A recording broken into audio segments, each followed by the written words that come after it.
Hello, everyone. Thank you for joining us and welcome to another edition of In the Metal. Well, In the Metal over the last number of months has been a revelation.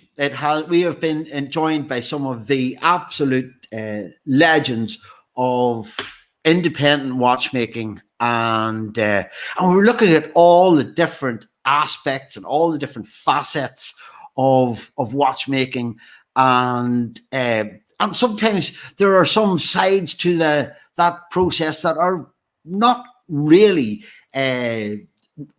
well enough known, or maybe not highlighted enough.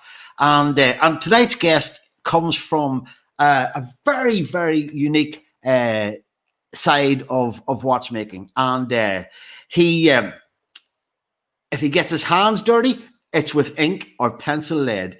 He is not a machinist. He is not a finisher. He does not engrave or create mechanic innovations. But without him, those things would probably not happen at all, because you got to put those designs into something.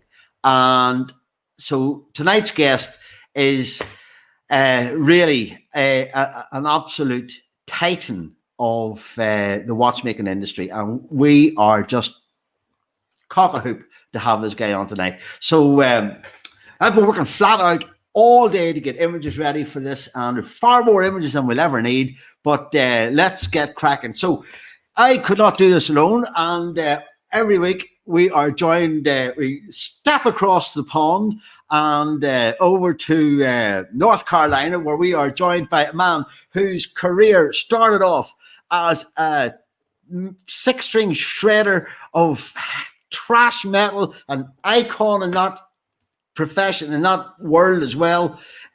30 million album sales, 3 Grammy nominations, former six-string lead guitarist with Anthrax, Dan Spitz. What the hell is going on? What did you say? Copper hoop? Copper hoop? Cock a hoop. We're cock a hoop. We're over the moon. Jesus, it's grand. Hey, Dan, how you doing, man? Every week I log on like this, and it's something amazing that you come up with. Some kind of slang term that I never heard. I'm bluffing it, man. You know, I don't think we should be doing these things. We should write a slang book. Here, I tell you what, you come over here, you'll learn plenty, like, you know. So, good to see you, Johnny. Good to see you, man. And of course, as usual, fantastic to see you too. And look, I know every week we have been talking to some of the great watchmakers, the guys who are like you. They've got metal filings flying through the air, and they're losing screws that you can't even see, and you know, watchmakers from small guys working like yourself, working in your own atelier, to the people we heard on recently, like Max and Ed, and we heard Mark going out there. But hey, behind that, all these watches, there is another side, and this guest tonight is a legend in his field. You know, sometimes in music or in art, or whatever kind of artist you are, be it a mechanical art, you need to knock your ideas off of someone who sees from a different space. And I think that's where someone like Eric shines above all the other people that do what he does. We get somewhere and we're like, that's it, that's my design, or that's my song. And in music, we hire something called a producer. For those who don't know, they've always seen that word. They really don't know, especially in the old days, what that person did when we didn't know how to run the big giant mixing boards before they were in our computers. They went to school. And a producer knew how to turn your song and convince you through a Vulcan mind melt, usually, because we can't be convinced, we're artists, how his little ideas fit in between our ideas to make a masterpiece. And that's what Eric does. But he does it to time. And it's what he does and how many companies he's worked with, and the know-how of how to work with companies from small to mega to make masterpieces that when we look at them for the first time, or we look at them every day, all day, we just look at it and we go,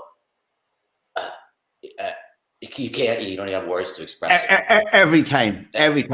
And you know, in the 1970s, there have been some absolutely incredible designers. And folks, tonight, our guest tonight is a designer.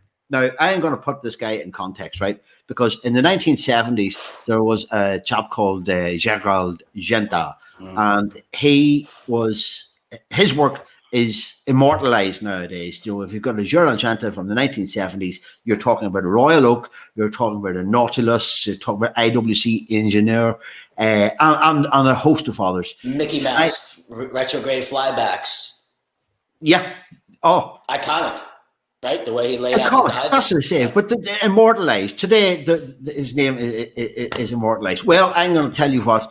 Tonight's guest is Mr. Eric Giroud, right? And Eric Giroud is responsible, has worked with over 60 brands over the last 15, 20 years, creating some of the icons of watchmaker, of independent watchmaker, and beyond. There's work that if he told us about it, he would have to come and kill us. And so we, we cannot, we cannot go into those things. So Eric Giroud, the things that are on his desk right now are watches that we'll be looking at in another 2-3 years' time. He can see into the future, and so I think it is time we went across and welcomed him and said, "Tell us about bienvenue." Hi guys. Hello. Nice to meet you. Welcome. Hello. Nice to meet you, Eric. Johnny said you could see into the future, so everybody watching wants to know about the stock market. Too many fog. No? Wow. The watch market is a big question, no? It's not my watch market. No, we don't need to worry about those kind of things. Eric, it's great pleasure to welcome you to our little thing, or In the Metal. It is every week we have been introducing some of the absolute the legends of the watch industry, and tonight it's a real pleasure to. It really is. Have a look at your world, because your world, as I said at the beginning, you're not working on machines, you're not working on tools or anything out there, but the people who are working on tools take their direction, their guidance, the flow comes from the pieces, the sketches and the designs that you create. It's the music are a big part of my life. Yeah. I study the music when I'm a kid. Okay. Yeah, I'm studying and my dream are to make the movie soundtrack, to create the movie soundtrack. And really? Wow. Yeah. Wow. I studied the music until 18. First classical. Mm-hmm. And when I'm a teenager, I become a little bit lonely because the classical music is not my trip. I become to play the bass guitar with the friends. Oh wow! Yeah, that's killer. And I'm stopping everything. And when I was 24, study architecture. What kind of music? Because I'm not good. Well, after the classical, though, you play bass guitar. What kind of music were you interested in? Many different music, because in my family, my parents listen many different music, classical and jazz, and many people singing. I love the song. Yeah. But I'm not very good. And for a career, it's very hard. And I'm born in 64 and I have 20 in 84. Mm-hmm. And it's the boom with the music and the industry of the music. And I don't find my place. I don't find my way. And I give a music lesson for paying my architecture study. A nightmare. Oh, wow. Yeah, it's a nightmare. Right. I stopped music. Yeah, So you are a music teacher to raise money yeah, to go to with school for architecture. with the kids. Yeah, Wow. Wow. each week I have the mother say, my son are very brilliant for the Yeah, music, he's going to be a and star. every week I have the nightmare with this children. I don't say maybe judo, maybe football, maybe no music. It's like vengeance. Oh man. No, I'm stopping Oh, music, yes. But my dream are to make the soundtrack. I'm completely addicted about the soundtrack. It's very important part of the movie and a big part of my life. That By is example, when I am 13, 40, 14, 15, yeah. when I'm going to the cinema with the friends, when we're going out after the movie, all the people say, "Oh, it's good, it's good," and I say, "The music are beautiful." And my friends say, "Hey, what's up? What's up?" so so And they so you basically you came to the end of the road of music and realized it wasn't for you. It wasn't going to bring the income, let's say, and you decided to go to school for architecture. And then how did you fall in? Well, we'll kind of skip ahead a little bit because we got to get to a lot of your creations here. How did you skip? How did you move ahead into finding what your purpose really is, which is time? I don't know. I don't know. MMO. Because I learned architecture, working in an architecture platform, opening an office, and in 1991 I closed because the Gulf War arriving. I'm too small, and definitely it's like the music. I don't find my way and my place in architecture. Wow. And say, wow, music is over, architecture, it's not my trip. And That's and make the design, industrial design is like a dream for me. If you remember in the 80s, it's not many product designer. It's not many, and the school are very high level and or very expensive. And I decided to, after the architecture, to find my way. And during almost 2 years of traveling, and after that, I'm coming back and I'm working in different platforms, in the dress, in many different. And one day I'm arriving in the design studio for working a little bit and starting with the packaging, simple graphics. And after 2 or 3 years, arriving a watch project. Wow. And all the team on the studio say, "Wow, Eric, what's up? It's very specific. Be careful." So, be careful, be careful. And it's like a day click and say, "Wow, that's cool." And the story started like that for me about the work design. So it clicked right then and there. It was the watch, it was the challenge, it was like something completely different and new, and you found your purpose. So, but yes, and the industry are in Switzerland. It's interesting to discover this. right. It's a big. It's not big, but it's many people working in this industry. It's many brands, and the lights become green and say, "I try. Why not?" yeah. So, okay. Do you know what? Usually we come to this point at the end of. Yeah. No, he dove right in. It's great.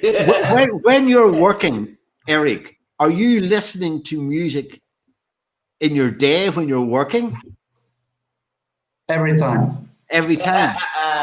Yeah, but it's different side. When I need to make a reflection, because the start of the project are a big reflection, I need a little bit silence, a little bit emptiness. Okay. Yeah. But when I produce, I listen music every time. Excellent. That's the reason I'm working alone. I by example, I receive 10, 15 CD per week Wow. from 25 years. I That's have many. I'm completely addict, and each morning, depends the work, I make the selection on the table, and it's very important, yes. And each time, by example, I restart to listen music when I go to the bed. really. For 2 months, I'm completely before to sleep. It's important to listen music. So Okay. lesson learned is music. Like when we are young, just music a big part of my life. Yes, music feeds creativity so much. It becomes all your emotions. If you really dive into it, and it really is part of your life, which obviously I lived it, right? I living on tour buses since I was 13, and I did, accomplish those dreams that you set out to do, which is, movie scores and all that. I did, movie scores for Adam Sandler. We have platinum albums from all that, and even Arnold Schwarzenegger movies and all that kind of stuff. And it really does play an emotional ride through the movie and through your life, through what we do, and especially for what you do, because you have that in you. Like you said, you listen to music before you go to sleep. You might be thinking about a project you're on, and that gives you inspiration, and you wake up and put pen to paper or work inside your computer to create these masterpieces and work with other people. It gives you a good feeling of calm, unless you're listening to my music, then it gives you a feeling of I want to kill everybody. Well, working alone. So I start alone. If you're pissed off at some guy you don't like what he's telling you, put some anthrax on, Put the anthrax on. Yeah. No, it's the most important thing. And I restart to play music with the friends from 3 years now. Great. You play? Yeah, I play bass guitar. Still, wow. Look, see, Giant Man, we got to go slowly, back. Slowly, but we gotta start making a list, because Eric, we have a lot of people on, and there's a lot of people that play. So someday I will whip out my guitar when I'm over there in Switzerland, and we can get a jam together of all the people that do play. Because they all say, I play a little bit, but I bet you they all play a lot better than we think they play. That's good. Huh? I have a big pleasure to play lonely or with the friends. It's the exchange is very important. I need it a little bit, yes. Mm-hmm. Not every day, but sometimes. And I play guitar a little bit, but I'm not very good. I love the bass guitar. The ability to jam, right, for professional musicians is very similar to when you have to sit down and say you have a meeting with the guys at MB&F or whatever company you're creating with. They have their ideas, right? And you have your ideas. And somewhere along the middle, you have to find a middle ground. And it's the same in jamming. It's, freestyle, like jazz is freestyle. You get together, but you're all playing off each other. There's some yeses, there's some nos, there's some maybes. There's some, what can make this song a masterpiece that makes me feel good. That's the way I write music. I don't write music to make, with a governing mindset of it has to sell, it has to be this. I always wrote music that was, it was for me. It made me feel good, so that means it's going to make you feel good. And that's the way I think it is. A creator creates, but he has to work with other people the same way a jam session is. So music molded you into a form of, hey man, I got to sit down with these guys, and they might not like my stuff, but I could bounce off that. And masterpieces come from that with all these companies you work with. So we want to show people, especially in the independent collectors and everyone that's watching, that, it's really cool to be someone like me who says, I could do it all, man. Don't bother me, bro. My watch is the best, bro. But, it gets to a point where you said something once, Erica, and it stuck. I'm going to read it. I wrote it down. It's in my head too, but I want to read it. I want to read it here for everybody, because everyone needs to hear this. It says, watchmakers fill up spaces, designers create the space. And it's very similar to songwriting while we get those producers. So can you tell us, like, you work with all these giant companies, trying to show to the independent watchmakers and the collectors that we all need people like you to help us along to create those spaces, because I will fill up every space in my watch. If there's another complication I could jam in there, bro, I'll put it on the front. I'll put it anywhere, you know? We don't need hands, right? That's a watchmaker. Yeah. We need someone like you to tell us. With MB&F completely, yes. With MB&F, it's a good definition because we share the idea coming all the time from Max, the start. Max speak with me and say, that's the idea. Yeah, Max. By example, if you want an anecdote, when Max say to me for Legacy Machine, Eric, I want to keep the hearth here. The balancier flying.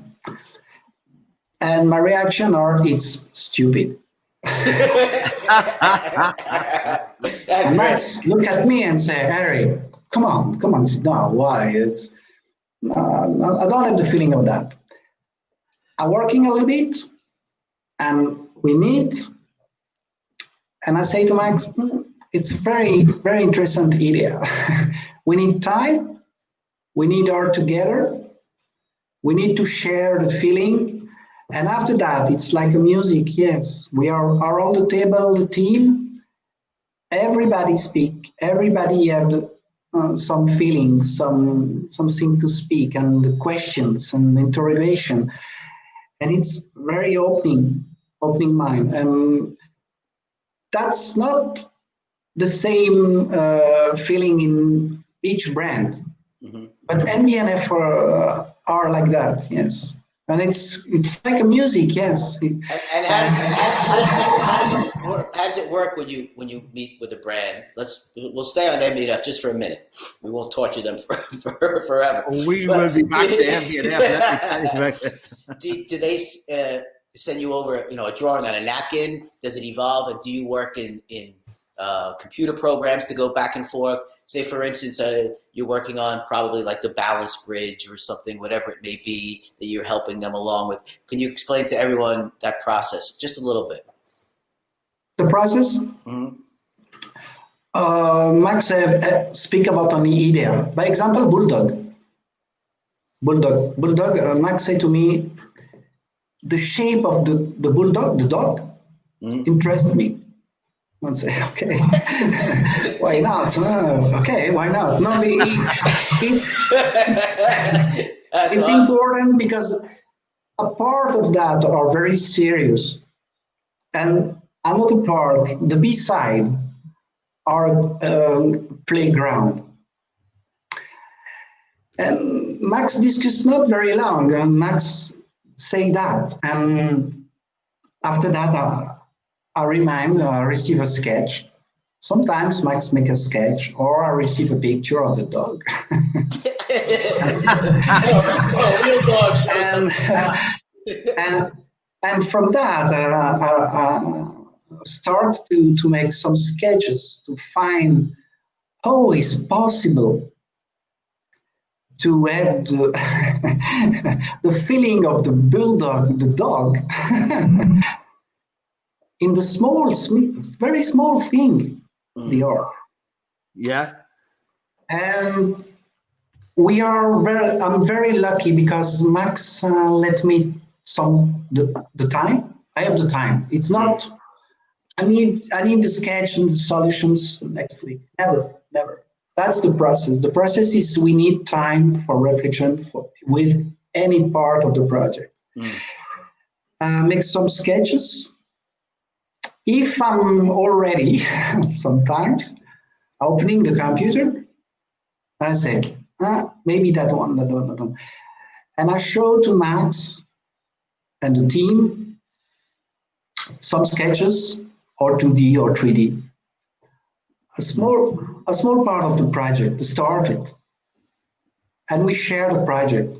And Max say, "Ooh, that's very interesting. Oh, that note. Oh," and the project begin together. And that's very interesting. It's like the composer of the music. So we have the theme, and after that you need to go da-da-da, and after that, what do we speak about the song? Oh, the song. We need the song. And tack. and it's very exciting because you're jamming, bro. See Yeah. what I mean? See, that's a jam. Yeah, because sometimes I have some idea and I'm saying, I don't know, I have just that one. And Max and the team say, Eric, tack, maybe that one, maybe here, maybe that one, tack, tack. After that, I'm going to the office and I redesign some things. And some project during 4 5 years. Wow. Because sometimes we stop. We say, oh la la, we are in the very strange place. We are completely crazy, or it's because Max are have the link between the creation and the market. Right. That's the success of MB&F. It's not just a crazy watch. It's the watch the market like it, and that's very important. We have the people want to buy the watch and the next and the thing, and each time the brand take a big risk. Each time, Thunderbird, many people say, "Well, it's a nightmare. Nobody want to buy it." It's interesting. Yeah. Oh, it's you and Max go back a long way. I kind of have some of your images going back to the start of your career, because we'll come to Max in a few minutes, if you like, because your first project was actually for Tissot. Yes, if we're correct, as we've been reminded by Avishek, who has reminded us that your first project was for Tissot, and Tissot allowed you to come up with something your own. It was the first time, as you explained to me, that you had been allowed free rein to design a piece. And so I'm going to start off with this one, Dan. It's the Tissot PRS 516, and this was your first full project undertaken by yourself. That must have been quite some buzz to get that project. How did it feel? Were you nervous on the day that you went to deliver your design? Sorry, I don't understand. Sorry, the question. On the day that you were delivering your design, were you nervous? Was it? Not really. Yeah. No. I'm much more nervous when Tissot say to me, Eric, it's a complete design. This day I'm very nervous, but after that, no, not really. No. Brilliant. Good. Because it is an icon in its own right. It's Tissot is a brand that you would think could not be further removed from where you work now, MB&F. But it was a very important step in the process for you. And I know you have been kind enough to show us images of where the process started. This is the bracelet, and you can see from you can see how one evolved into the other. And so this is your first job. How did you start? Where did you start with it? The story is crazy because I'm working for Mido first. Yeah. And Mido gave to me some dials, some part of watches. And Tissot are in the same building and on the same ground, on the same floor. And when I am in a meeting with Mido, I look in Tissot like a cake. I say, wow, one day I need to go to the Tissot office for working. But it's not easy. Sure. And one guy to Tissot, Fabio Vigneri, asked to me one day at the end of the Mido meeting, hey, Rick, how are you? I said, oh, you coming many times to Mido? I said, yes, of course. And you are Fabio Vigneri, Tissot. Wow. Indoor. And Fabio asked to me something about some dials and just the questions. Oh, okay. And one day, Fabio called me for a test design for Tissot, just for one dial, for Le Lot, just something, make the project. And one day, Fabio and the team Tissot asked to me for this PRS 516. And it's a mythic watch. In the 70s, it's a mythic watch. Yeah. I remember after the meeting, I'm completely crazy and say, okay, thank you, so thank you. And it's two versions. This is the next version. This is the version with the Vacheron 7750. Yes. But before we create the model, very simple 3 hands or the chrono quartz. Okay. And it's crazy because today it's the trend are in the vintage watch. Yes, yes. And Tissot relaunched the watch from the start. Yeah. And this is a very, I have one watch, my wife dressed this watch, and this is a very nice watch, very nice. Well, I'm very happy, I'm very happy. It's that should tell you and everyone that you work with today that your ideas and your collaboratives they stand the test of time. They are iconic. Wow. They just stamp. That just proves it right from the get-go. It's stamped iconic, and that's why you just kill it, bro.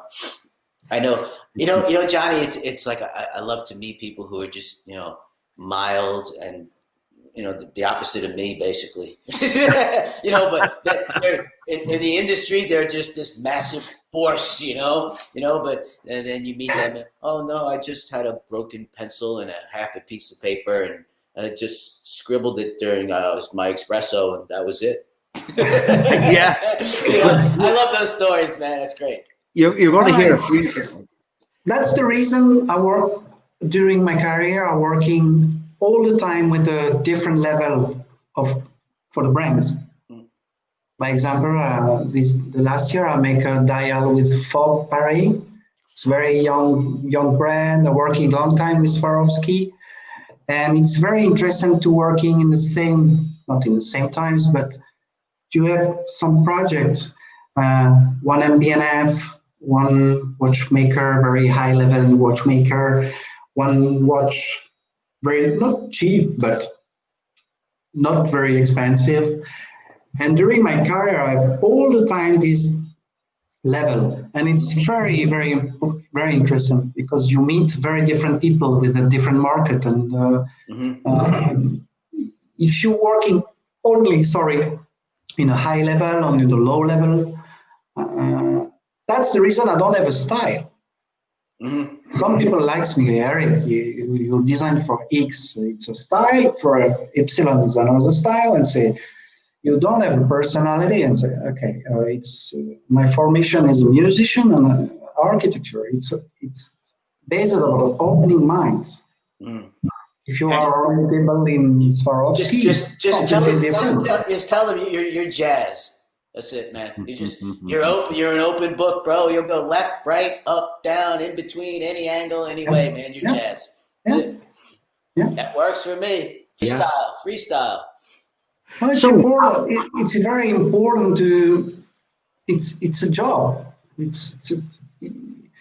have the tool, and sometimes it's very important when you are on the table to discuss. By example. One day I have a dinner and the people are on the table coming from Cleef and Arpels and say to me, Eric, tomorrow we go to the boutique and we show the collection. Oh, yes.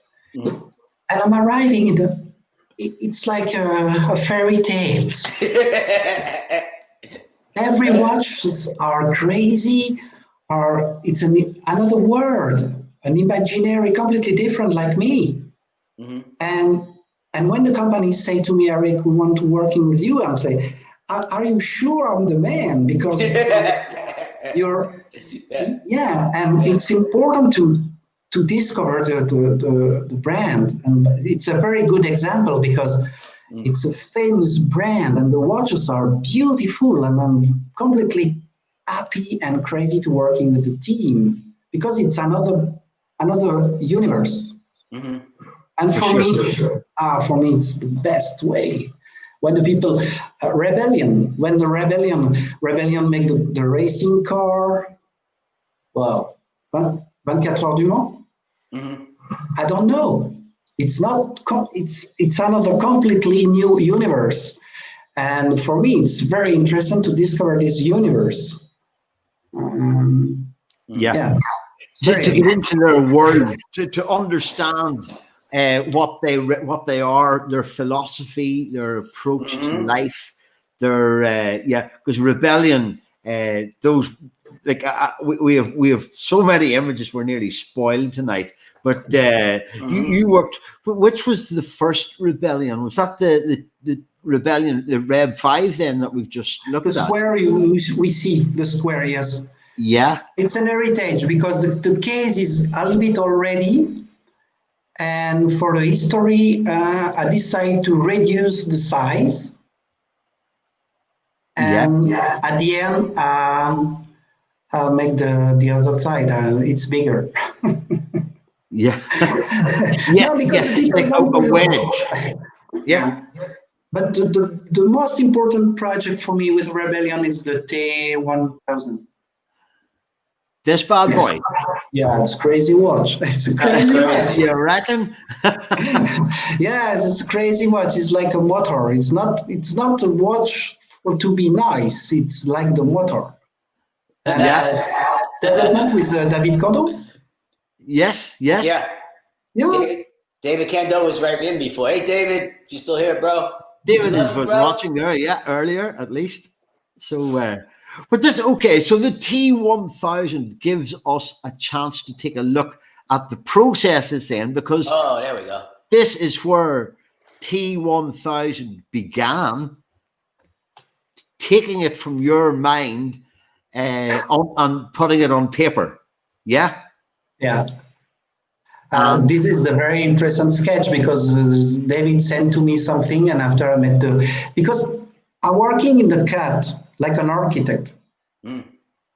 Okay. I never designed a watch in the front, never. Okay, so from the side. You work from the side. Yeah, from the side. Yeah, the side. Why is that? It's the process are very simple because I put the movement, the glass, the hands, blah blah blah. It's like an hamburger, and I need to have the volume. It means the volume is not on the face; the volume is on the side. And if you make the right thing on the side, it's good for starting the project in 3D. Okay. This is very, very amazing. This is the sketches. It's very, very cool. Really cool. Brilliant. Well, look, it helps to illustrate what you're saying. But I missed something there. David Kando worked on the T1000 with you then, yeah? And I didn't even know that. Yeah. Yeah, we're working together. Wow. Yeah. What a small world this is, man. Because the story are very simple. When we go back from 24 Heures du Mans with the team, one guy say in the flight, the car turned 24 hours in the circuit. Yeah. Why the watch don't have 1,000 hours for reserve? Okay. Yeah. I drink a beer and say, whoa, the nightmare begin. And David Kando say, it's a very good idea because because David started that, and we started this project. Awesome. Absolutely amazing. Six barrel, 2 chain. No, it's a crazy project, but this project needs the future, the next next things, but we don't work about that. Yeah. Because the deeper thing about this project is it's like a motor, and on this motor you need to put the carrosserie. What is the name in English? Carrosserie. Coachworks. Yeah. And if I say that, you understand many things. If you look this project, you say we need to put something to have another shape and blah blah blah blah. But we stop at the project at this, and it's good. It's a nice project. It's extraordinary. I like this space. I like this space. Yeah, the movement is very, very interesting. Yeah. Nightmare with the glass. Oh la la. Yeah. The glass. It's so cool. Thank you, Eric. Yeah. Amazing. You also, there's another project, you mentioned side profiles, and this was a project that I think from 2012 for Badoulet. Yeah. And this is a curved watch. Now, Dan, we looked at the amazing Eva Loibe and her Ari watch, which was curved. And so it's just interesting to see, because it's a beautiful design. The actual watch itself is just, look at that. Crazy. Yeah. It's a crazy project with David Kando too. David Kando as well. Wow. David Kando's bank account is crazy, man. Yeah, and the movement is curved. So it's three plan. No? It's a crazy project in platinum. Yeah, it's just the problem of this project. We are maybe too high with the price, but it's not a commercial success. I think that back in 2012, the world wasn't ready for independent brands the way that it is now. Yeah, exactly. And I wonder if some of the brands, because I know you have worked with some great companies who are sadly not around anymore, and I wonder if they just were a little bit before their time, if you know what I mean. And I'll give you an example of one wonderful brand there that I had the pleasure of wearing this watch for a while in Geneva a couple of years ago, and it is just, this is MCT. Mother Contemporaine MCT, Mother Contemporaine de Temp, and amazing pieces. But sadly, MCT are not, at least at the minute, they're not trading. I don't know if it's possible to come back, but that is an absolutely extraordinary piece with the retrograde minutes, and the hours are like shutters. They're on like little triangular flippy pieces that you would see in giant billboards on the side of the road kind of thing. Absolutely. Miniaturized, and it's a marvel of micro engineering to it's extraordinary. To pull that off. And I think you're right, John. I think where we stand in independent watchmaking now, just in the last 8-9 years, it's in a whole different place. That's why I'm doing what I'm doing now, and I started 3.5 years ago. But way ahead of its time. And that was a great brand. Yeah. Great. That was a great brand. Great inventions. Great minds. Great design across the board. Amazing. Yeah, absolutely. But the brand stopped. The brand stopped. No? People sell the brand. Terribly sad, because I loved that, and but that's the way. So after going back again, after Tissot, you met Max then in the early 2000s, around 2004, 2005. Max, I met Max in Baselworld when Max are the CEO of Harry Winston timepieces, and the story are the reality are very nice, because I going to Baselworld with Peter Spickmarie. We're going together. We have an apartment, and we try to working together, and during the fair, I have some meeting and Tissot, and each meeting are not good. And each evening we take dinner together, Peter and me, and say, Peter, it's a nightmare. I don't have work this year. I don't understand what's happened. Oh, I see many beautiful watches, but nobody wants to working with me. Oh, I don't know. And Peter say, Eric, I organize a meeting with Max Busser. Max Busser, okay. Opus, blah, blah, blah. And when I'm arriving to the Harry Winston booth, I don't know if you remember the style of Harry Winston booth at this time. It look like Dallas, the movie. It's very cheesy, and I say, wow, it's very cheesy, and I'm arriving to the desk, everything are in gold, and one say, what's up? And I meet Max to the entrance on a small table, 5 minutes. Change the business card, I show my work, and 2 weeks after the fair, Max called me for a lunch. And we start to working together. Working for Harry Winston in some small things.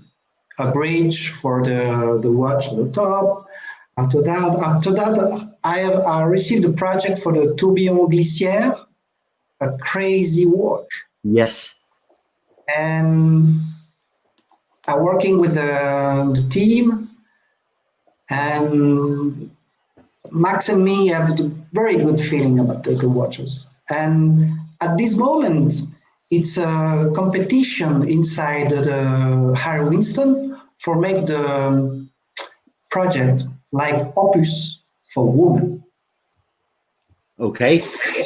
Max asked to me, Eric, are you interested? I said, wow, yes. And I make many projects for this project. And I'm very happy. First project was Opus 9, was it? Opus 9? With Harry Winston? Yeah. No. When I make Opus 9, Max are off the company. Wow. Okay. My first project is a Tourbillon Glissière, and I make a bangle in wood. Impossible to sell. Yes. A bangle in wood. But I'm working with Harry Winston after with Hamdi Shati. Okay. And Opus 9 are a project with Jean-Marc Viderecht. Yes. And it's another CEO at the past. Yeah. It's a lot of success. This is a very important moment. Yeah.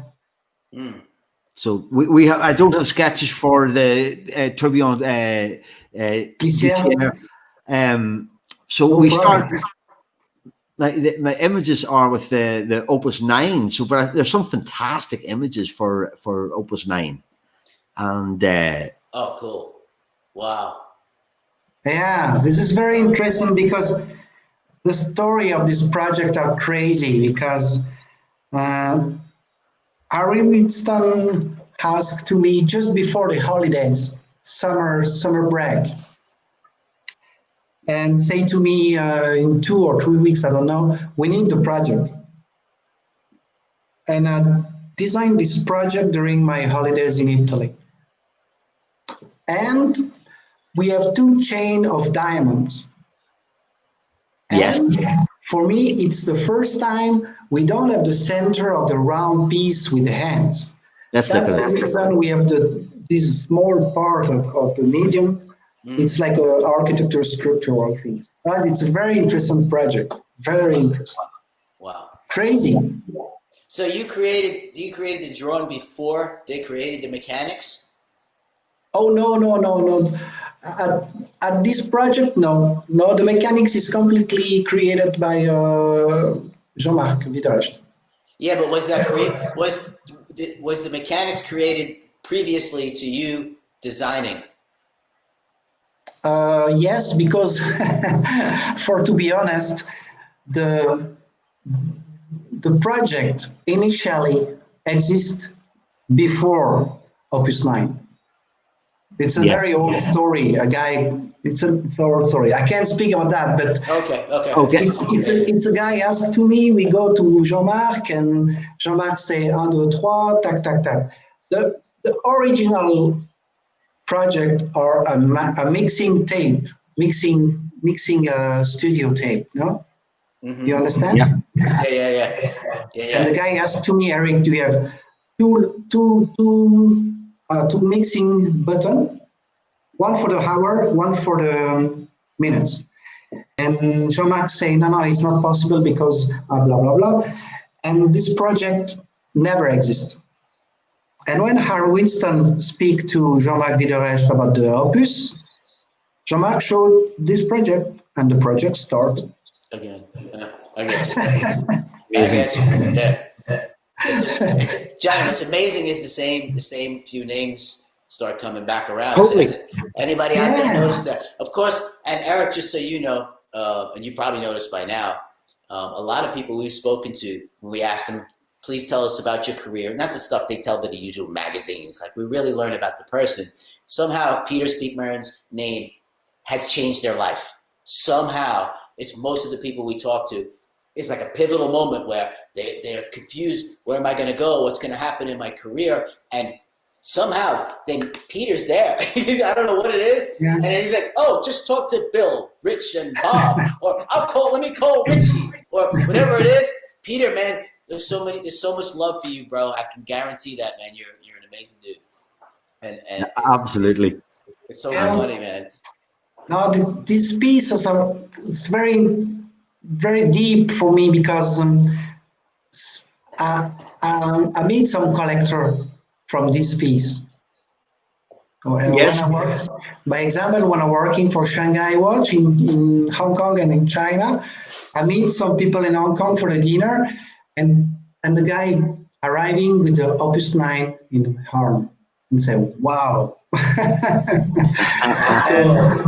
and it's very, it's the same feeling when I design the Tissot piece and I'm going to Brazil and I take the bus and I see the people with my watch in the bus and say, I designed this watch.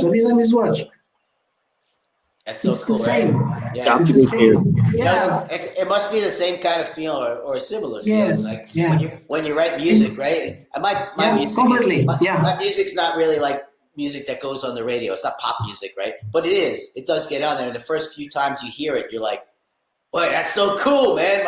That's me. It's on the radio. Especially back then before the internet and all that. You're an old person like me. It was like I have this feeling because I make some studio with a bass for some artists. That's great. And sometime I'm with my car to the highway, and it's okay. And I start the radio and say, "Oh, it's me! I'm playing on the radio." And say, wow, so cool. Where's my money? Where's my money? I want my money. No, because when you play bass guitar for a session studio, you're in a cabin and you see nobody. Yeah. You're just here. Okay, go, and you play. And after that, we'll say, after 25 tests, we say, okay, we have the right bass line. Okay, go. And where are the artists of the music? Nobody. You see nobody? Wow. Yeah, it's very strange. So, is your music actually played on the radio? Have you heard your? Yeah, he just said he has. Yeah. Yeah. Sometimes, yes. He's more famous than me. What are we talking about here? It's a little bit deeper, like the watch industry, because it's for me to play music it's a big honor to play the bass line in a song, by example. Sure. Because sometimes it's a good friend, it has to be Eric coming, make the bass line, and it's a big honor, and say, wow, that's because it's like a dream for me, because the music is It's most important in the music and the painting. Yes, you should start designing bass guitars, bro.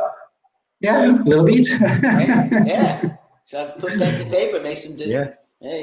Laurent Picciotto would be interested for that one, wouldn't he? Maybe I could hook you up. Very good. I could hook you up with a couple. Laurent play guitar, very nice, very good. Yeah. Oh, he does. Yeah. Wait, maybe we just birthed a whole new career for you, and I could hook you up with some of the guitar companies that I know from my career, and you could do watches and design guitars. There we go. He backed out. No? It's not very nice, the instrument, no? The bass guitar. Yeah, it is. Yeah, it is. Yeah, absolutely. I don't know if that's very some bad. Big difficulties for find the right bass guitar for me are big difficulties because it's too long, it's too big, it's too heavy, it's too. I knew it. He has to design his own. See? He's telling you that he doesn't like any bass guitar he's ever tried. Of course, he has to design his own. Yeah. The guitar is nice. Eric, the guitar is very nice. Eric, that's why when we do get professional, most of us, especially someone like me, we design our own guitars from the ground up. Everything is made. Yes, of course, yes. Wow. Okay. That's what's wrong with me. That's why I got it. Off the shelf. You can't play that off the shelf crap. Are you kidding me? Everything is. Danny, you play guitar? A little, yeah. A little bit. Johnny, yes, huh? A little bit, yeah. Not very well, man. In the band or in the? No, not yet. Anyway, Eric, maybe now we'll have maybe we'll put on a Christmas show, will we? No, the band is very good, but it's very difficult to find the things, and the level is very high. Yeah, absolutely. No, I would love to. Yeah. I would love to have done it years ago. You might have to be high. No, I played the bass in the heavy metal group during 2 years. That's what I was asking him before. He said jazz. What kind of heavy metal? Because to play, it's very interesting. The energy, no? I'm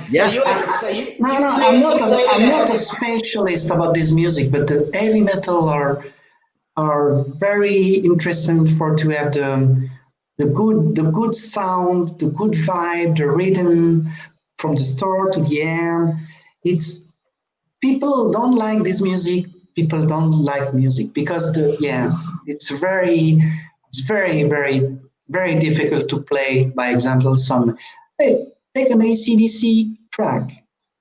4 guys go. It's very difficult to enter, except the voice. Okay, without the voice.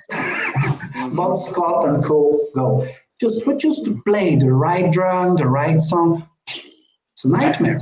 It's a nightmare. Try to learn my stuff. Go ahead. Go ahead. But it's a nightmare. And not one person has ever played any of my stuff correctly ever in the history of the world because I created it, so it's part of me. Absolutely, so you can, it's just like any other profession, really. You can copy it, right? You can copy a watch design. You can copy one of your watch designs exactly. It's not going to be the same, no matter what. Something's going to be off, and because we're all human. And it's like art, isn't it? The brushstrokes of the artist. It is. You can copy, but you cannot replicate properly. Not true artists, because true artists, it comes from within them. Yeah. And it comes out, and it's a stamp of their humanness. Everything that you have just hit on something there, Dan. You've just hit on something, because I think the answer to the universe comes from within. I think it comes from within you. The energy, whether you're an artist or an engineer or a watchmaker or a musician or whatever, it comes from within. Nobody can tap into what's inside you. And I honest to God think that the answer to so many problems that people have, they come from within. I think the best thing we found out today, forget about Eric's designs, that he was in a metal band for 2 years. I'm gobsmacked, man. Absolutely. Absolutely. I can't believe this. That's like, you it. know. Props to Eric, everybody. Props to Eric, man. No, it's more easy to take the guitar and play the ballad. Yeah. Yeah. This was the pussy music, man. It's easy. 3 chords. Yeah. Yeah. Live is another thing, but the most important thing are the arrangement. Mm-hmm. I'm a big fan about the people who make the arrangement. Yes. It's crazy. Yeah. Remember earlier you said no time is the time that it takes to make your creations in watchmaking. In your art. However long it takes to a certain point, of course. It's the same with the creation of real masterpieces of music. You can't rush it. You can come up with 98% of a song together as a band or by yourself, depending upon. And that last 2% is just not there. It might come tomorrow, and it might come in a dream 2.5 years later. You don't know, but you can't force that. But when it comes, that puzzle just works. You know it, and that is done. And it's the same. It just shows it's just art across the board. You're creating when you create. That's a big lesson. It's a big lesson. If you remember Klaus Ogerman,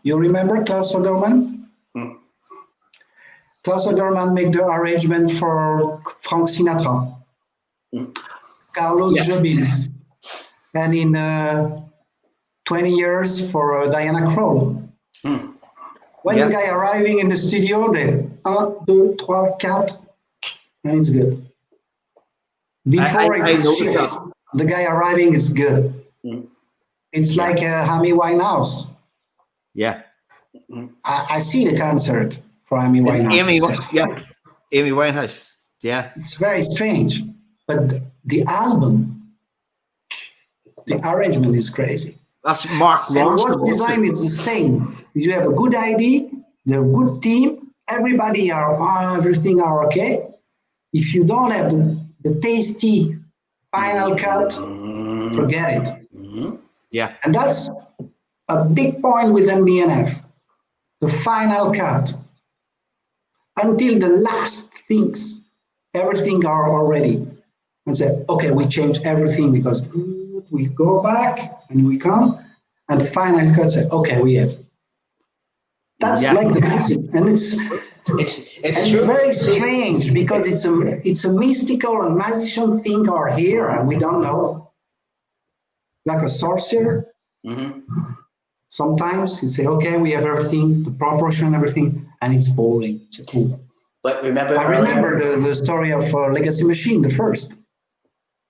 We have a problem with the movement. The first movement is okay, good, but at the back, it's not. We don't have the final cut, and that's very interesting to go until the final cut. That's the most interesting things. After that, you forget the project. That's another part of my work. Wow! And I don't dress my work. You moved on then. Yeah, but you know when you said earlier, what I brought up in the beginning was that you said, that you helped to create the space, because a watchmaker will fill all those spaces. And there's a very famous saying from Frank Zappa, the musician. I love it. He's a genius. For people that have never followed him, he looks a little freaky, whatever he is. You might think he's just some homeless dude on the side of the street and all that. But he was a genius. I mean, he conducts symphonies. He writes the entire symphony for every instrument. Okay, he's off the chart, Wile E. Coyote, super genius. And he said the same exact thing in music, that space is music. Yeah. And I read that once when I was younger, and boy, did that stick. And it is so true that the riff has to stop. There has to be that space, the amount of space where that space is more important than playing 700,000 blustering, shredding lead guitar work. And if you are doing that, even in the lead, if you listen to my old music, my lead work is not leads. There are songs within a song. There's a story that takes you somewhere. And I could be ripping and Yeah. Just that space is there on Yeah. purpose. It's Now it's like if you are an architect, you're looking the emptiness because we live in the emptiness. Yeah. And that's a very different way because when I'm working on, by example, on the dial, it's very important the emptiness, the tension between the emptiness and the things. It's the same things you speak before about the music.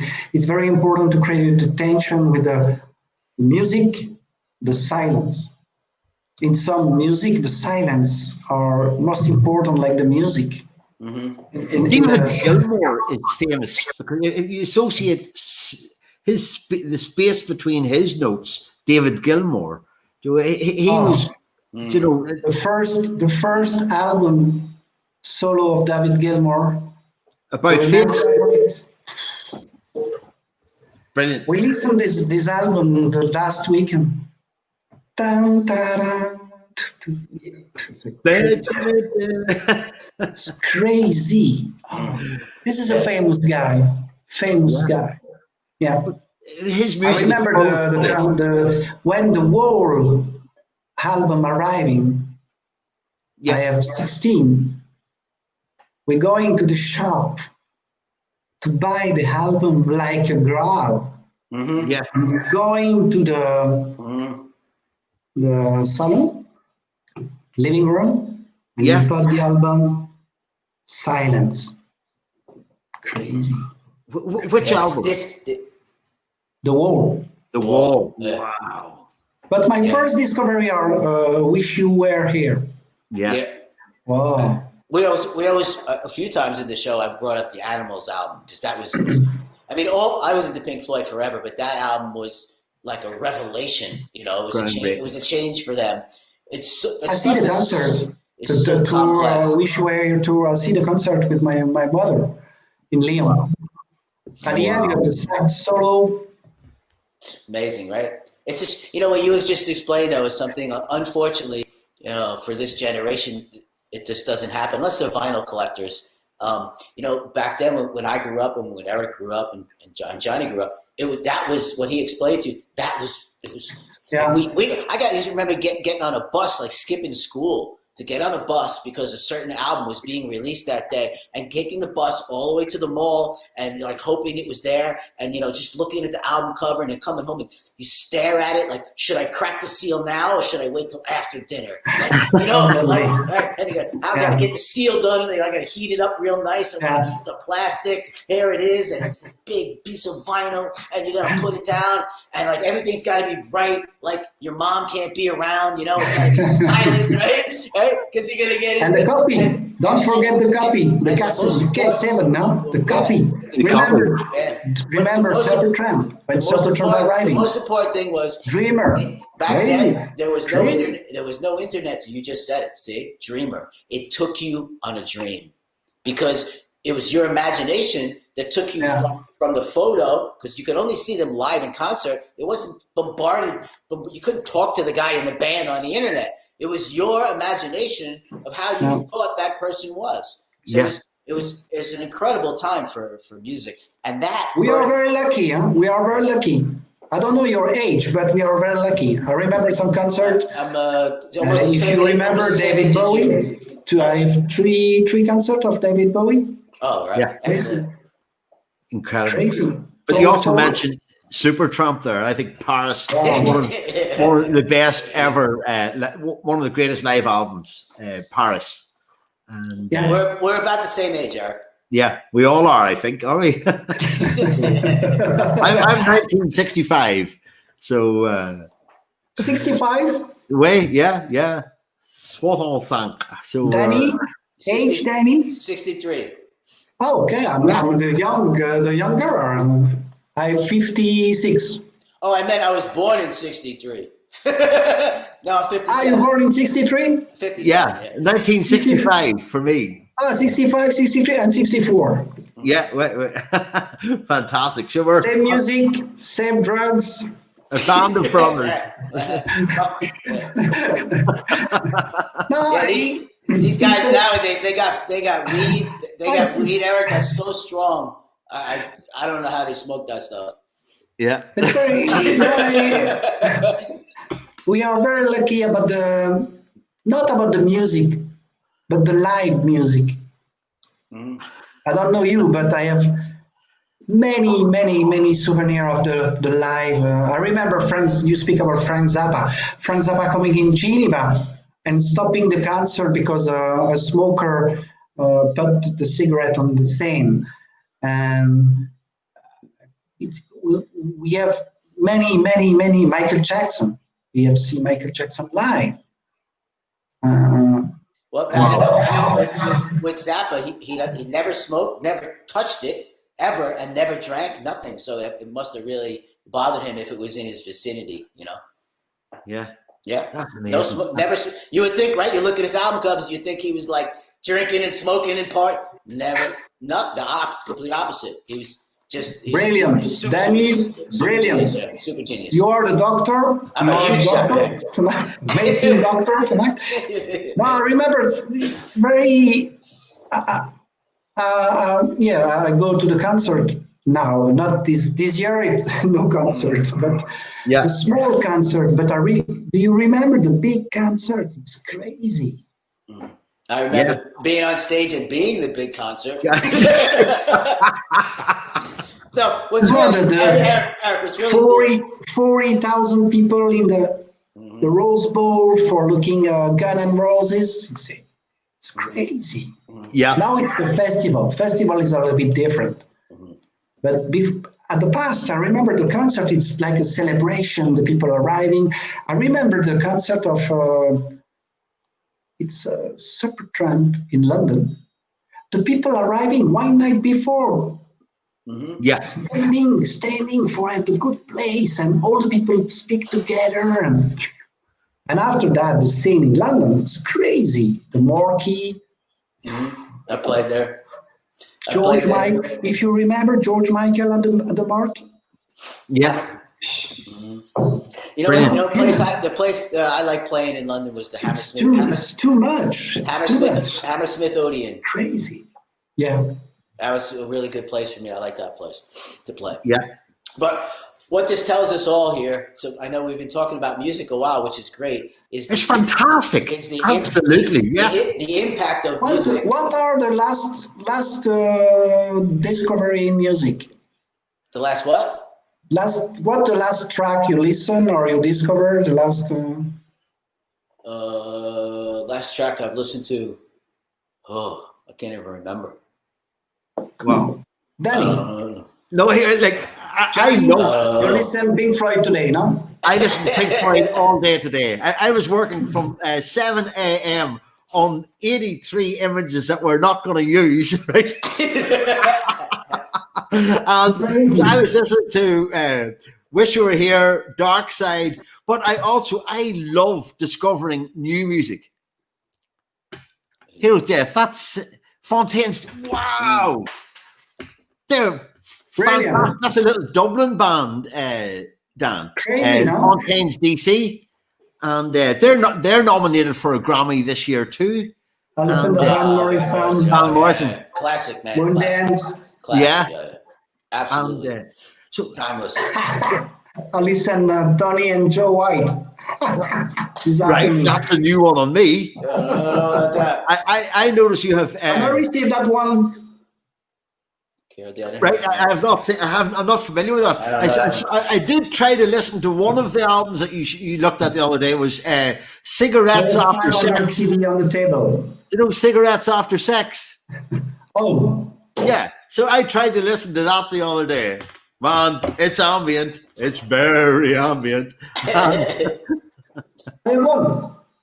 Hey, you got. That's where I saw it. I saw it on your Instagram. He's got two of them. I'm a big fan. This is the revelation for me. It's very, very good. I love the. It's like LP. It's very good. Great. Yeah, I listened to it the other day because I saw it on your Instagram page.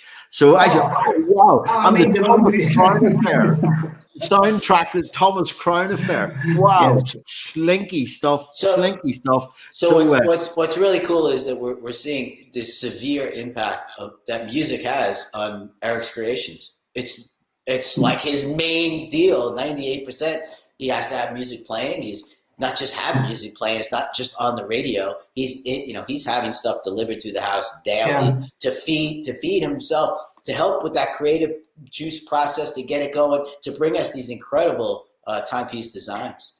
And it's beautiful. Look here. Speaking of which, we better talk one or two more because I actually have. I discovered of the sketches that you sent to me. I discovered an MB&F I had never heard of before. What? Show me the sketch. It's called Upside Down. Yeah. What? Oh yeah. Upside Down. People, this is an exclusive. Upside Down. It's Diana Ross song.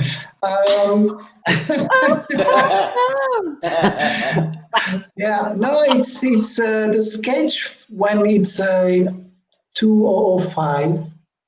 Yeah. It's maybe for the second or the third watches. Yes. But that was. I like the name crown. Where is the crown? Well, the integration point. Yes. The first idea is the dashboard. Yeah, clearly. Yeah. It's the first sketches for the HM2. Yeah, and we were on to the HM2, which this one too. Yeah, that was the HM2. So we better talk with some watches. I am loving this. Yeah. There you go. So I love that watch, man. Yeah, that was so impactful when it came out. It was off the scale. Yeah, it was just off the charts that's altogether. when independent watchmaking was starting to be instantaneously redefined between V&A stuff and that. Yeah. That's a cool watch, yes. And then you had the HM3, because your legacy with Max is just you've been there right throughout the whole MB&F story, and the evolution of the brands from the HM, from the Star Cruiser to the Frog, and then the next HM4. I'm going through them not maybe in chronological order because I know that the legacy machines arrived too. Yeah. But you had this thing here. Wow. Just amazing altogether. And, for me, who wasn't I didn't realize such creations could exist.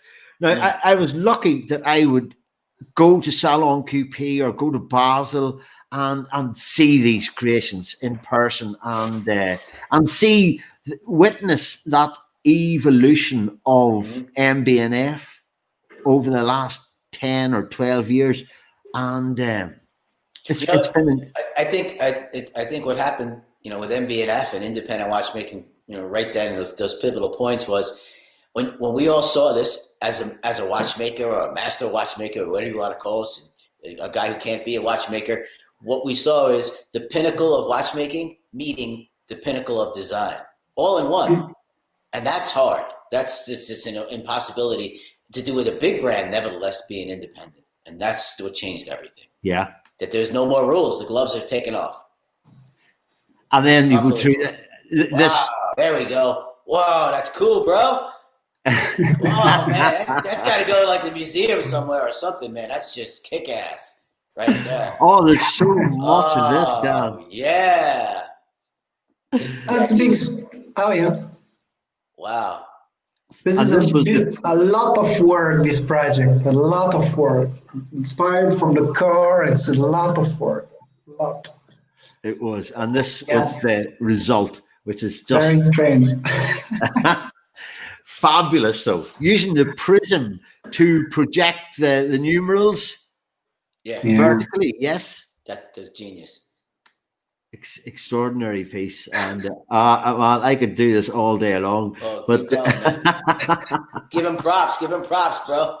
Absolutely. So how it is a sketch? Yes, it's like a small car or boat.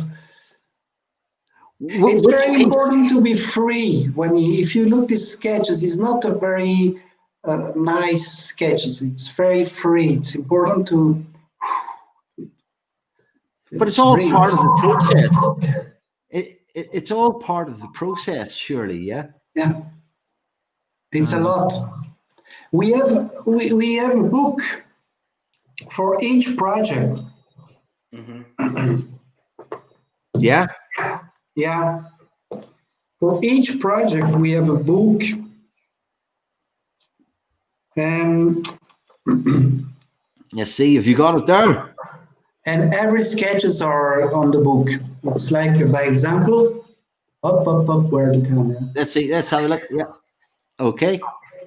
This is the Evo book, and you have all the story of the project. Oh, killer! Oh man! Which one is that, Eric? Which one is that? No, it's a work in progress. It's a very that's happening now, right? But each project has its own book, and it's like the board. If you have a board, you have a board book. Yes, and it's very important to have all the sketches, in each meeting you take the book and say, Eric, you remember the sketch before? And say, yes, and it's history. This is important. Let's see. Wow. Okay. Wow. The research about the rubber strap, and each part of the watch are subject of design each time. Yeah. We have the concept and the sketch, and after we entry, we don't have many dials with MB&F. Yeah. For many brands, it's all the dial, it's the case is already okay, but it's just the face with the dial. With MB&F, we don't have many dials. It's very okay. Here we go. But it's very in that project. The very important thing are the space between the things, the color, the tension, because the things and dial. Okay, it's a bad example when I see it. It's very interesting. The new QP Evo is nice. Yes. Yes. Oh, without it's very interesting. Yeah, to the evolution of the. We redesign all the case. We redesign many things, and it's very. And it's not easy to make the second generation of the QP. The mechanics are brilliant. Yeah.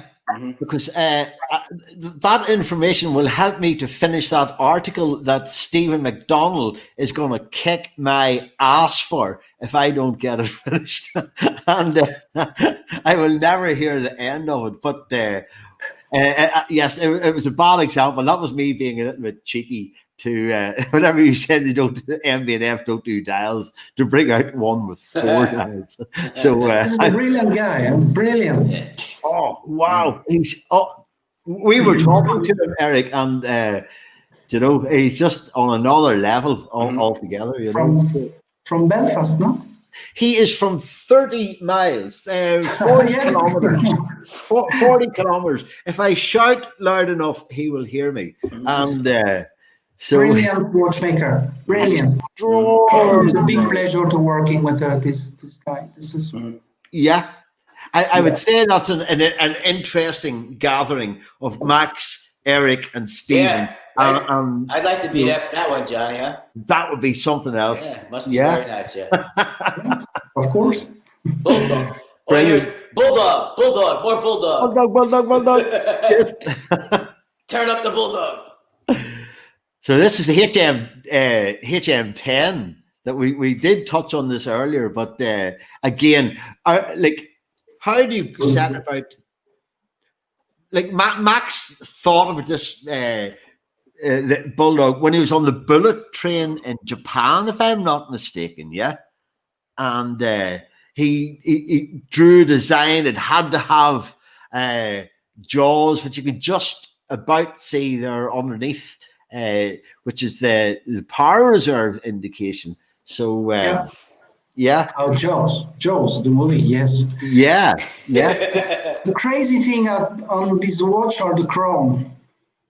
Yes. Wait, well, tell us. And during the project, the chrome are everywhere, at the back, at the sea, at the side. And one day during the meeting, I don't remember, I think it's Max or Serge or me, I don't know. We put the crown here, and it's, why not? And at the end, it's very, very good. The shape is nice, no? Beautiful. Oh, without a doubt. And the size is good. It's not very big. Well, it's not very big.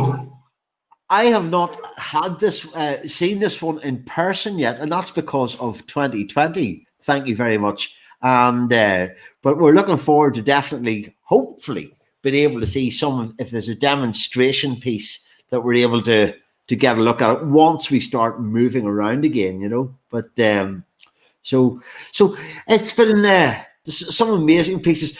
Also, there was a fascinating one, which was the C3H5N309, yes? Ah, yeah. And you worked with Urwerk and MB&F. Yeah. Yeah. That was a real piece that came out of the blue there. But it was the beginning of Max loves collaborating, as he has done and continued with Ed Milan, with Moser, and you know. So this is the first collab, yes. The first collaboration, and this was your design as well. Yeah. We started the project from sketches and idea from Urwerk. Yeah. And after that, I designed the case. Yes. Amazing. So it's not a big series. It's a very small series. Yeah, absolutely. But it is one of those little milestones in the watch, and that's in the story of both Urwerk and MB&F, and of course yourself. And it's not. I think it has been kind of forgotten about, but I loved going through all the pieces that you have worked on and discovering little jewels like that, you know. And you've also worked with Manufacture Royale, like, you know, that's just absolutely, that's the haute voltige, yeah. Again, another brand I love that I would love to see people being more aware of Manufacture Royale, and of course you created the lady 1770 as well, which I think is a sector that is, or a section of the market that is people are only starting to realize. I agree, how important 100%. it is. Yeah. And so what else? You've worked with Swarovski. Yes, a lot. Bang. That is the delight. I launched the same year like the Opus 9. Yeah. Yeah, in the same year I have this twice project. It's a crazy moment because it's Harry Winston. I make the promotion of the Opus 9, and I'm going to Swarovski for this one. Yeah, it's a crazy project. The idea are amazing. No, it's amazing. That's cool. Were the stones illuminated from behind? Yeah, absolutely. Yes. Yeah. That's it's not very waterproof, I think. Probably not. This is Swarovski for men. Yes. We try to sell the watch, Swarovski watch, to the man, and it's not a big success. But it's a nice watch. Inspired. It's a spider for the spider. Spider. Spiderweb. Yeah, spiderweb. Spiderweb. And it's the combination between spiderweb and a glass window in an old building, or perhaps a tower clock. There's that look about it. It's very, very, very, very nice. Something that stood out to me. Swarovski watches don't always leap out at me, but that was very interesting. The last watch I'm going to show you is one that I absolutely loved. And I was disappointed that it did not get into the final 6 in the GPHG 2020. And that is the Perfos by Charles Zuber. That is an absolute classic. You know, that is, for me, if Gerald Genta was around today, Eric, that is what he would be designing. And I hope you don't mind me saying that, because I just think that is one of the most beautiful dials that I have ever seen on a men's watch. It is just, you know, it is so intricate. It is so. How many indices? How many of those little applications are on the dial? It's 60. It's like the second. Yeah. 60, yeah. It is a beautiful piece. And nobody knows about it, Eric. Nobody knows about it, you know? Yeah, because the brand is very small and started from the start of this year. It's not the... Yeah, it's very small brand, but the metal bracelet is very interesting too. Beautiful, without a doubt. It's a company in Geneva, and people from Dubai. I think. And when I started this project, the creative thinker, the guy had the Nautilus all the time. And is he looking at his Nautilus and saying, I'm from Dubai, very nice guy, and say, Eric, Nautilus. Let's say, okay. Yeah. And the brief are around the Nautilus, and I say, the Nautilus exists. I can copy, no discussion. It's an iconic watch, and say, yeah. I meet the guy one more time, and the guy say, Eric, Nautilus. You can't reinvent what's already been. Come on, we go to the shop. Do you want to buy one more? It's this watch exists. Come on. And for not to be dumb about this project, because it's very the question of difficult. I imagine if I try to redesign not the authentic Nautilus, but that's an inspiration about this iconic watch. But this is it's not big, and it's not big. It's two size. The small size is 39.5. It's terrific. I love it. But I love it too. The small. It's very small. It's very small. Small brand. Wait, I am going to just get an image of that up. If you can keep talking. Dan, can you entertain the guest there for a minute while I work on it? What's going on there? I was just going to say everything you just said. You nailed it. You know, I mean, he kept saying Nautilus. I want my own Nautilus. Right? Here's the money. Whatever you need, just make a Nautilus. I don't care. Patents, schmatents, whatever it is. And we've all kind of been there, but you just kind of, like you explained earlier, you got to work with the gentleman and explain to him and say, I got something for you. And you did come up with it, that's hard to do, you know, not tread on that territory, but gain inspiration from it. Are you ready? What's this? Yeah. Oh, yeah, bracelet.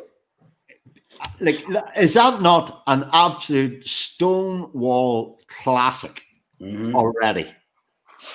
You know? I think that is just, you know, because we're used to your designs being so elaborate and being so spectacular with working with MB&F.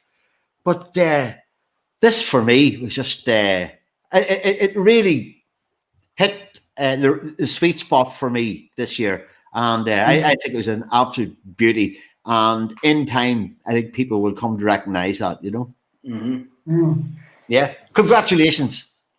Thank you so much. It's a long project, 2 years. Yeah. Very small brand, and the brand are associated to a jeweler brand. That's correct. Yeah. That's a jeweler brand, and this is the watch to the jeweler brand. And I don't have many contact with the people this year, but hopefully it's more my style. Yeah. I don't dress a crazy watch, but I'm very proud about this project. This project is crazy, and we have the next generation with a sporty version. It's the same. Must something change about the attach, but it's a sporty version in 40. I look forward. The dial is crazy because it's a nightmare for produce the dial. Nightmare. I can imagine. Yeah. Absolutely. And at the start, the dial is flat now. But at the start, the dial is the cycle, Yes. and the leaves are round. I was trying to find an image that reflected that. You can see that there is a curvature on those. No, What do you think? It's the lights, but it's flat. Do we have a first plate with the index? Yeah. And in silver, and the second plate in blue with the exchange. It's very nice, amazing. I look forward to seeing that watch, and I think that is, for people who are sophisticated and individual, they don't want to be wearing a Royal Oak and they don't want to be wearing a Nautilus because it's something that sets them apart. It's very individual, and I think that's one of the nicest pieces I have seen this year in that style. We love so many different kinds. Last one is the one on your wrist. Yes, the one on your wrist. What are you wearing? On my wrist. Yes. You. What are you wearing?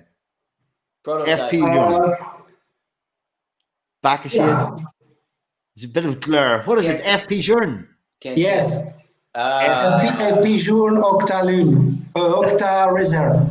The Octa Reserve. Magnifique. My goodness me. I'm a big fan. How can you not? Yeah. We're all big fans. Yeah. You have the tradition, contemporary, elegance, discretion. This is for me, it's a very, very nice brand. Very nice brand. And nice people. Yeah. François Pajon is a very good guy. Yeah. Give him our phone number, will you? Because we would like to talk to him. I have the phone number, but I don't speak many times. But it's a big pleasure to speak with this guy. This is a very, very good guy. Very good Wonderful. guy. Yeah. And the work is it's an intense work. And the brand, the evolution of the brand is nice. Yes, I'm completely addicted about this watch. This is my watch. Yeah. I don't dress many different watches.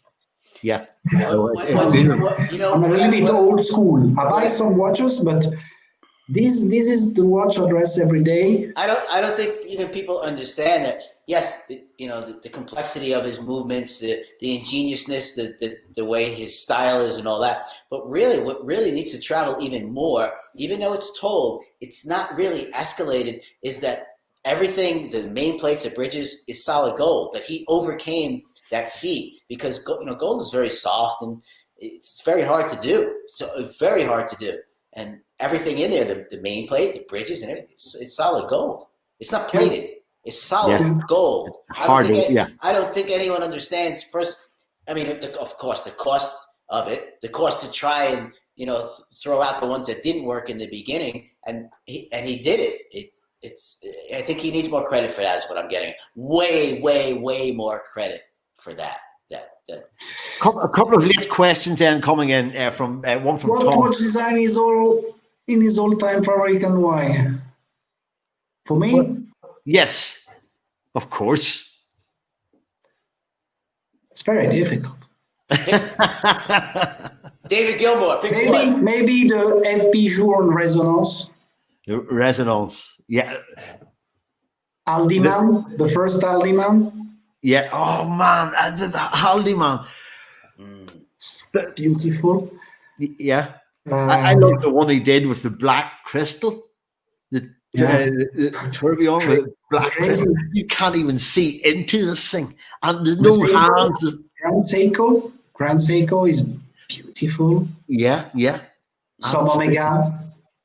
Omega, I love the Omegas. Omega watches. Again, I agree with you. It's too many watches in different level and different.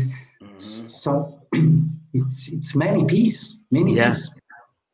Good call on Aldiman. Gary, hello Gary. Aldiman is brilliant. Yeah, I like.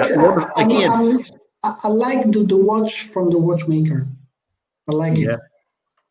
Absolutely. And Gary, you have the patience of a saint to sit up with us for another 1 hour 40. There was Avishek had asked the question, what advice would you give to a young watch designer? Hard to advise. That's like saying to a songwriter. No, I think hard to write a song. To be curious. An important thing are to don't look too much the brand. Look the piece. Look the watches. And depends for what. For working on it's a lot of work, and it's important to share with the people. During my career, I meet many brilliant people. Yeah. Lonely, I'm nothing. I'm on the couch, looking the TV and listen to music. And for a young designer, the most important thing are to meet some people, make the click, click, click in the brain and say, that's good, that's possible, and I remember some people we discussed with Tissot when Mr. Thiebaud say, okay, Eric, we give to you a project completely. Thank you, Mr. Thiebaud. After that, by example, when I'm working for Gérald Jonta, the brand, and I redesigned the dial with the Mickey Mouse. Wow, great. I'm working with Gérald Jonta, not the man, the brand. Yeah. Disney, and for the new Mickey Mouse, freedom, opening mind, very opening mind, very opening. So if you look the last swatch for 50 francs, the design is beautiful. It's crazy. The James Bond edition, beautiful. Yes. It was, yes. I speak like that because I'm free. Yeah. And it's not easy when you are with the people who speak about the watchmaking high level and say, hey, the swatch is very System 51, it's better. Whoa, Eric, are you crazy? No, I'm opening minds. And maybe the best thing are to opening minds, sketches many, inform many, contact the people, going to the fair, if fair exists. Yeah. Try the watches. Yeah. Excellent. No, I think it's been. It's not easy, you know. It's not. Many young designers call me and send an email, Eric, blah blah blah blah blah. Try, design, make the design, go. And you do go. You've worked for 60 brands. Like there's brands we haven't mentioned here. You've got beautiful piece from Tulloch from New Zealand.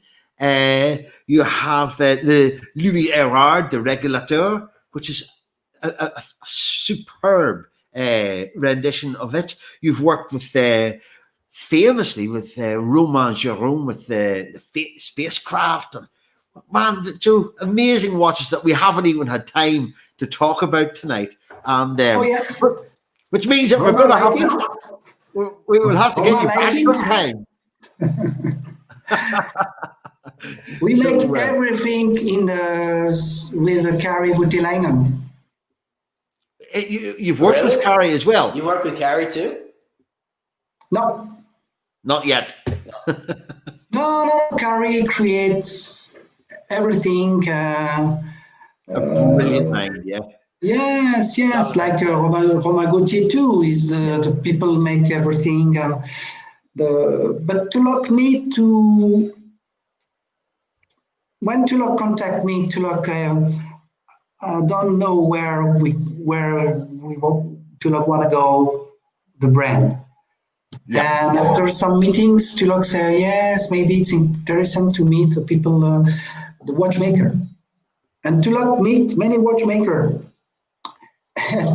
And one day at the meeting, I say, okay, Shane, which one my watchmaker we go? And guys say, Christophe Beuchat. Okay, it's a very good guy. We call Christophe, and Christophe stopping the development, but working to complement, make the dial, the company of dial carry. And say, okay, it's over. Say, no, Eric, stop. I'll speak with Carrie. Maybe Carrie are interesting to make the project. Okay. Yes. I send sketches, blah, blah, blah. It's an instrument, very elegant. And Carrie called me and said, wow, that's very cool.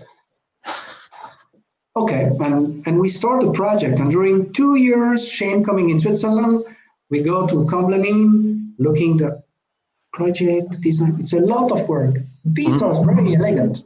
A little bit too much elegant for the market. Some people think it's too simple, it's too emptiness, and we're working a little bit to dress a little bit the dial. But it's, the movement is crazy. Yeah. And the price is good. It's not very, the level is until 40. It's good. When will we see that? What? Sorry? When will we see that? The watch? Yes. It's if you go to Comblamin or to Carrie, it's a stock, and Tulloch living in New York and are in the apartment. Don't move. It's Christophe Beuchat, yeah? Yeah, Christophe Beuchat from Comblamin. If you contact Christophe is a good guy. Yeah, I'm sure. I haven't met, but listen. This definitely shows also anyone that's really stuck it out this long of how long projects really take. Because people look at me, I'm like, what, 3.5 years in here, but of course I'm also, restoring machines and all kinds of stuff here, which takes away my time.